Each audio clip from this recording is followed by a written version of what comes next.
Welcome to ILTV's Israel Daily. I'm Aaron Porras, and coming up in today's newscast, the Israeli military thwarts an infiltration attempt from Lebanon. Israel's biggest government in history is sworn in, ending a painful political stalemate. And it's back to school for Israeli children, but are the critical health measures being adhered to?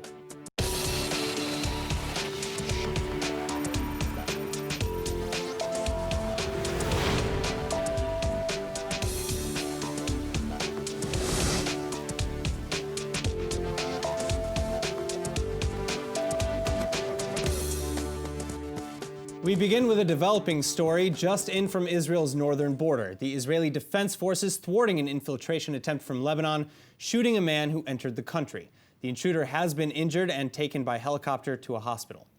And now to our top story tonight. The moment we've all been waiting for, Israel's year and a half of political gridlock is over. The landmark emergency rotational unity government between the Likud and the blue and white parties is taking its seat. One by one, Israeli legislators are taking their place at the plenum for Israel's 35th coalition inauguration. Prime Minister Netanyahu in his inaugural speech saying the public wants unity and the public will get it. הממשלה החדשה הוקמה ברצונם של רוב אזרחי ישראל, והיא תשרת את כל אזרחי ישראל.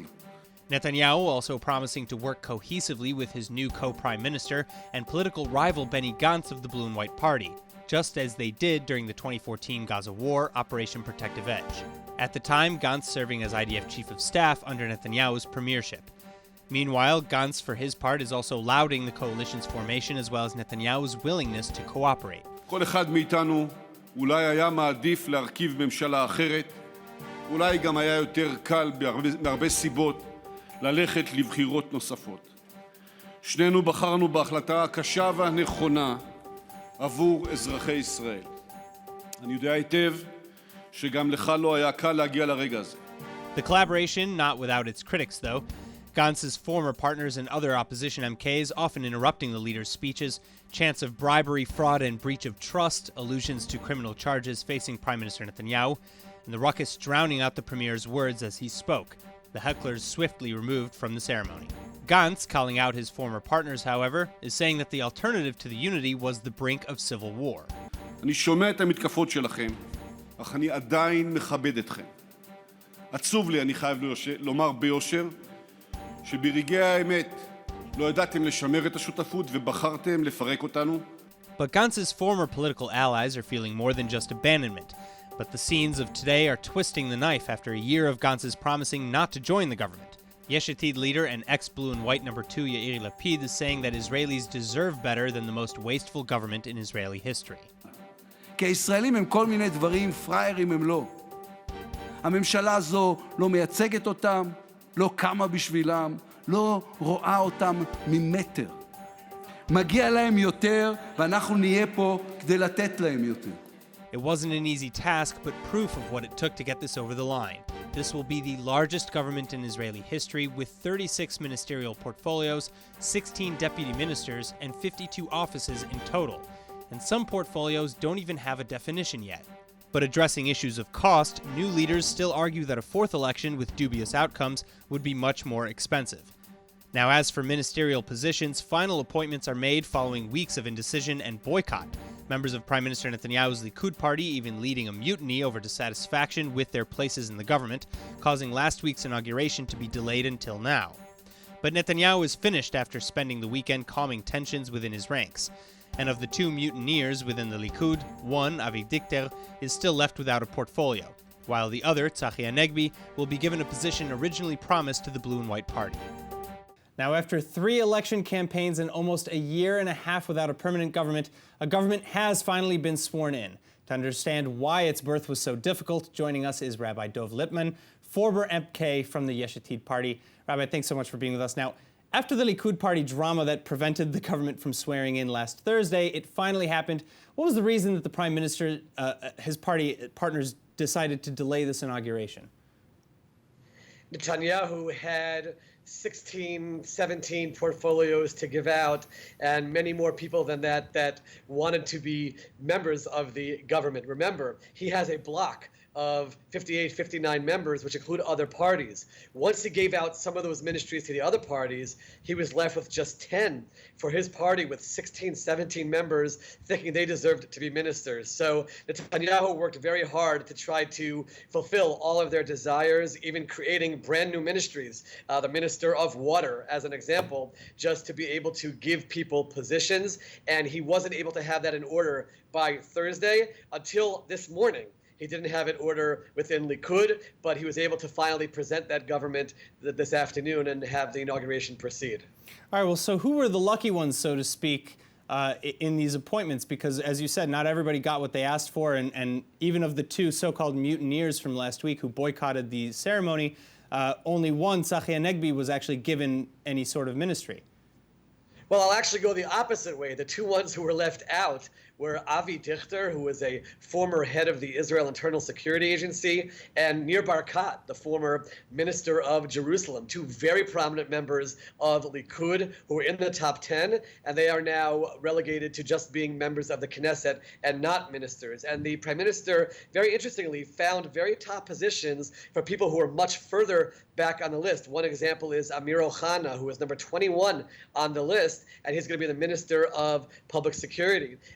Some very interesting developments as Netanyahu seemed to push away some who had greater strength within the party and preferred to surround himself with those who were somewhat weaker within the Likud. So who are Netanyahu's allies, really, and where are they? Because we know that some of them are spread out within the coalition and some within the opposition as well. Absolutely. His number one allies are the people who he gave some of the prime positions to. Amir Ohana, who I just mentioned, Miri Regev, who's going to be the transportation minister for 18 months, and then she's going to be the foreign minister. So he has surrounded himself in some very close positions with some of those close allies. But the people higher up on the Likud list are not that close to him? So it's interesting, Likud has primaries, and people who are higher up, that means that they have greater support. And Netanyahu clearly wants to continue as prime minister even beyond this election cycle. Didn't want to raise people up. I'll give you another example. Gideon Sa'ar, who is a very experienced minister who challenged Netanyahu in the primaries, but is in the top 5 of the party apparatus, was not offered any kind of a ministry. All he was offered was an ambassadorship far away from Israel. He declined that, and he'll be a regular member of Knesset. This is part of the political game which Netanyahu has played for years, which is that as people gain in power within the party, in order to maintain his position in strength and leadership of the party, he uses the power of prime minister to diminish their ability to grow even further in their power. All right, well, it'll be really fascinating to see how this brand new unity government, this rotational government, something we've never seen before, actually moves on to its operational phase and how that's going to look like. Rabbi Lippmann, thank you so much, as always, for being with us. It's a pleasure. My pleasure. Moving on, Israeli police do not suspect foul play after China's ambassador to Israel was found dead in his Herzliya home just outside of Tel Aviv. Ambassador Douei's aides tried to wake him, finding him in his bed, not breathing. Tracy Alexander has more. Just 3 months after his appointment to the role, police gathering outside Chinese ambassador to Israel, Douei's home. The 57-year-old father of one found dead. The death is not being treated as suspicious. Israel's ambulance service, Magen David Adom, pointing to potential heart failure as the cause. His death comes less than a week after US Secretary of State Mike Pompeo visited Jerusalem, openly criticizing China's actions during the coronavirus pandemic. You're a great partner. You share information, unlike some other countries that try and obfuscate and hide that information. And we'll talk about that country too. America's top diplomat also calling on Israeli leaders to stop signing major infrastructure and communications deals with Chinese companies. The Chinese embassy spokesperson hitting back in a statement, saying, "We trust that our Jewish friends are not only able to defeat the coronavirus, but also the political virus," accusing Pompeo of slamming Chinese products without backing up his claims of their danger. Ambassador Douei is mourned by his son and widow. And joining us for more is international spokesperson for Israel's police, Micky Rosenfeld. Thank you so much for being with us. Now, police are ruling out foul play in relation to Ambassador Douei's death. What can you tell us? Well, I can confirm as the early hours this morning, police were called into the area of Herzliya when we had confirmation of someone who had passed away.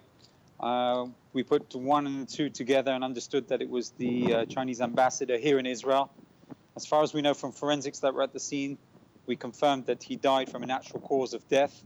And of course, all the necessary steps were taken by the Ministry of Foreign Affairs and the Israeli government in order to notify the relevant sources. All right, now I'm going to change gears a little bit. We're talking to you at a time where we've seen a wave of violent attacks against Israeli soldiers. Just to update some of our viewers, the IDF thwarted a planned terror attack in Jerusalem on Friday. And you'll remember, of course, on Tuesday, 21-year-old Sergeant First Class Amit Ben Igal was killed after a rock was dropped on his head during an operation in the West Bank. Were security forces expecting this surge in attacks in the lead up to the Palestinians' marking of Nakba Day? In general, over the last couple of weeks, we have seen an increase in the terrorist attacks that have taken place. Let's not forget that the Israeli police are carrying out over, in fact, a period of almost 2 months, activities in order to support the public and deal with the COVID-19, but at the same time have prevented a number of terrorist attacks that were planned both in Judea and Samaria as well as in Jerusalem. Leading up to the Nakba Day in general, there were activities that took place in full coordination with the IDF in order to prevent any major incidents from taking place. But there are still ongoing operations and activities all across the country, with emphasis in Judea and Samaria at the moment. Now, you mentioned, acting and operating against the coronavirus. What impact has the coronavirus had on the frequency and intensity of Palestinian violence in the West Bank and along the Gaza border? Well, we saw a decrease in the number of incidents that have taken place. I think that's due to the fact that the understanding and the seriousness of COVID-19 had hit not just the Israelis here in Israel, but also the Palestinians across the West Bank and also the Gaza Strip. And therefore, as soon as the shutdown took place, both here in Israel, there was a general shutdown in the Palestinian areas as well. So we saw a decrease in the number of terrorist attacks. But unfortunately, over the last 2 weeks, as things are slowly but surely getting back to normal here in Israel, we've also seen an increase in terrorist attacks. I can confirm that every night we've been carrying out border police undercover operations, finding potential terrorists, tracking social media and trying to look for potential terrorists as well. And I think that the Israeli police operations have shifted from Corona-19 to now full-scale police and border police operations at the moment. Well, what if there is a second wave? Because that's a concern that a lot of people have. And the concern is that in the event of a second wave of the coronavirus, we could actually see violent activity in the Gaza border maybe surge, also possibly in a bid to pressure Israel for assistance. Is that a concern of yours? Israel is ready for a second wave of the coronavirus if it takes place, both in Israel as well as across the Palestinian areas. Is something that we're prepared for. Of course, at the same time, we're also prepared for any possibilities of things taking place, and I'm talking about terrorist attacks around the Gaza Strip area, an increase in attacks in Judea and Samaria at the same time. But there is a fine balance between, number one, the messaging to the public and making sure that the public is safe, coordinating also with the Palestinian authorities, but at the same time, we don't take any chances whatsoever with preventing terrorist attacks as we're talking right now. All right. Officer Rosenfeld, thank you so much for being with us. Thank you. In the meantime, in Iran, Nakba Day has been marked by setting a Jewish holy site on fire. The ancient tomb of Esther and Mordechai in the city of Hamadan hit by an arson attack, with Iranian state-run news agencies confirming the incident despite later removing the story. It sparked an outcry from World Heritage organizations and Jewish human rights groups, the Anti-Defamation League taking to Twitter, calling the reports disturbing, and the Simon Wiesenthal Center, for its part, likening the fire to a barbaric Nazi-like assault. The Persian shrine is believed to be the final resting place of the Jewish Persian Queen Esther and her uncle Mordechai, who was advisor to the king, characters from the biblical story of Purim. But the site is increasingly becoming a target for anti-Semitic hatred under the current Iranian regime. The condemnations also coming from prominent human rights activists Ghanem Nusaibeh, calling on the international community to hold the regime responsible for any damages to the site.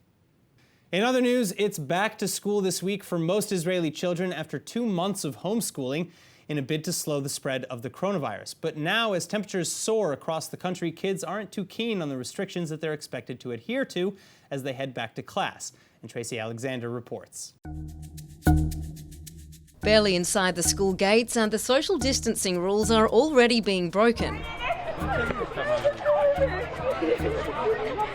Emotions high today, with Israeli students resuming classroom activities in most areas across the country. And for some parents, the return to studies couldn't have come sooner. חושבת שהיא הייתה צריכה לעשות את זה הרבה קודם. אני חושבת שההיסטריה עם הקורונה הייתה מוגזמת ברמות אחרות. אני חושבת שאפשר היה גם להתמודד איתה ולהמשיך את החיים שלנו. גם אם הקורונה נמצאת פה, לא הייתה שום בעיה. אני חושבת שההיסטריה היא מוגזמת. Schools in areas with higher rates of coronavirus infections will remain closed for now, those being predominantly in religious ultra-Orthodox neighbourhoods and cities. But for those already back in action, the rules are supposed to be strict, with students made to wear masks in open areas and for some grades inside the classroom as well. וזה די סיוט שצריך להיות עם מסכה כל היום ואי אפשר לגעת באף אחד וגם נורא חם, לא יודעים מה קורה, לא מפעילים מזגנים. It's been a rocky start for some areas though. One school in Rehovot, some 16 miles from Tel Aviv, sent back into isolation after a teacher tested positive for coronavirus last week. Some 52 students and school staff were sent back home, and an assistant at an elementary school in Tel Aviv was also found to come down with the virus. She was sent back into quarantine with another 7 children and a teacher. Now this comes as 3 children in Israel were released from hospital over the weekend after being struck down with a disease thought to be linked to COVID-19. After several other such cases of this around the globe, including the death of a 9-year-old boy in France, the World Health Organization continuing studies on the Kawasaki-like condition and its suspected link to coronavirus. האמת היא שיש לי עדיין חששות, פחד, אבל הניהול של הבית ספר שלנו מעולה ואני סומכת עליהם, אבל יש פחד לדבק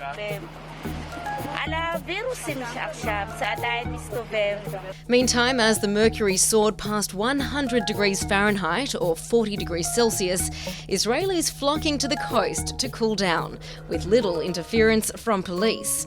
This despite continued restrictions in place for public areas. Now, restaurants and bars are next to see restrictions eased, some jumping the gun though and defying the rules to stay closed, citing the absurdity of the incoherence of the rules. Popular burger bar Susu & Sons opening its doors in Tel Aviv over the weekend, taking to Instagram to say it's a basic right and threatening authorities to come look for him. There's some confusion still as to when eateries will be allowed to open completely, some ministries and municipalities indicating later this month, while others point to June. Now, to get into the mind of teachers and students who returned to school for the first time since the corona epidemic began today, joining us is Lithi Greenstein, English and Pedagogical Coordinator, who returned to teaching today. Lithi, thanks for being with us. Now, how did you feel when you returned to teaching today? First of all, I would like to tell you that 88% of our students returned to school today, which means 730 students out of 830 students, which, by the way, is the same percentage we had in the first day of remote teaching. I personally felt very safe and secure because I was part of the preparations which have been made at our school to optimize the safe return of our students and staff. On Friday, we held meetings with the parents of 7th, 8th, and 9th graders. We informed them of all the new rules and regulations of the Ministry of Education and Health, and we also informed them of all the preparation which had been made at our school. In fact, our main and primary concern was the mental and physical well-being of our students. Our counselors, together or in collaboration with the homeroom teachers, prepared a whole bunch of lesson plans in order to make sure that the transition from remote teaching to normal schooling is very smooth and straight and smooth. Now, we took also, yes? Well, so I was going to ask, how are the students actually adhering to a lot of the guidelines? Because we're seeing a lot of mixed reports that some of the students are not listening to the Ministry of Health guidelines very seriously. How strict have the staff been at ensuring that students wash their hands and keep their distance and wear masks? In fact, they got the instructions primarily before coming to school. They already got all the instructions. We informed all our students what the instructions and the rules were. So they knew exactly. And today, when they came to school, I can tell you that all of them were wearing the mask on their faces. All of them were cleaning their hands regularly. And they were, the teachers, the staff was very strict in making sure that they all behave according to the rules and the regulation. All right, now, unfortunately, there have been some cases recently of teachers being infected and having to send whole classes that are affected back into quarantine. Are you concerned for your own safety at all? I cannot say that I'm not concerned. Everybody's concerned. We are all concerned. I'm sure that you also sitting in your studio, you are concerned of your safety and health. I'm concerned. I'm over 50, as you can see. I'm concerned. Everybody's concerned. But what can we do? We have to come back to normal schooling, and we have to overcome all the obstacles. And we hope that as we continue, as we go on, everything will get a bit easier, and we'll stay healthy. And I hope everything is going to be okay. What can we do? Life goes on. Well, I think it's a pretty amazing and incredible perspective to take. I hope your school year goes amazingly all the way until the end. Liti, thank you so much for joining us. Thank you. All right, now the arts is an industry that's also been grappling with the impact of the coronavirus restrictions. And now Israel's renowned Vltava dance company has kicked off its very own online festival, bringing their unique flavor of performance to the digital space. Take a look. The show must go on, and it seems nowadays that means the show must go online. Eurovision dazzling fans of the larger-than-life song contest last week and over the weekend. But now, taking center stage is Israel's Vltava dance company, joining forces with its young ensemble, giving us a window into their world and presenting new creations in a self-produced performance.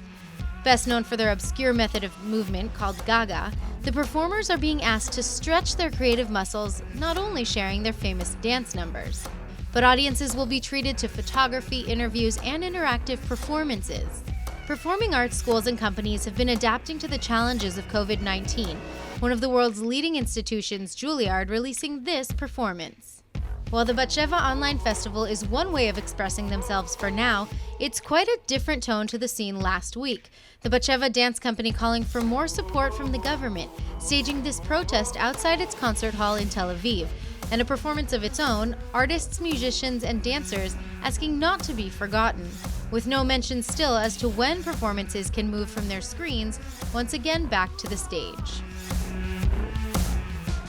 For our final focus this evening, the Israel Antiquities Authority is shaking up the way scholars and archaeology enthusiasts can share new insights and learn about the latest discoveries as artifacts are uncovered across the Holy Land. Since public gatherings aren't allowed during this period of coronavirus, the IAA, adapting to the times, launching the first ever online international conference and kicking off today and running until May 20th. More than 36 scholars from around the world will gather online to share new research and discoveries on the Dead Sea Scrolls, and the public is invited to participate from the comfort of their homes. There's got to be some perks to the isolation, right? Now let's take a look at the weather forecast. It's still pretty hot tonight with a low of 78 degrees Fahrenheit and 26 degrees Celsius. As for tomorrow, we're not going to be as sweaty as we were over the weekend, but wearing those masks is still going to be tough with a high of 97 degrees Fahrenheit and 36 degrees Celsius.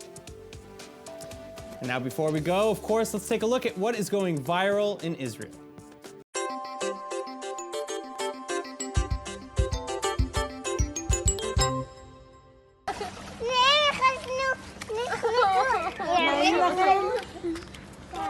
נעים לכם?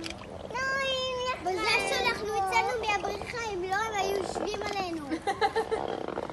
So clearly some pigs in Haifa, wild boars making the best of the very early heat wave. I don't think I've ever been so jealous of a wild boar. And all right, that's it for today's news. Today's exchange rate is 3.54 shekels to the American dollar, For more news from ILTV, please like ILTV on Facebook, follow us on Instagram, and subscribe to our YouTube and Roku TV pages. I'm Aaron Porras. Thank you so much for watching.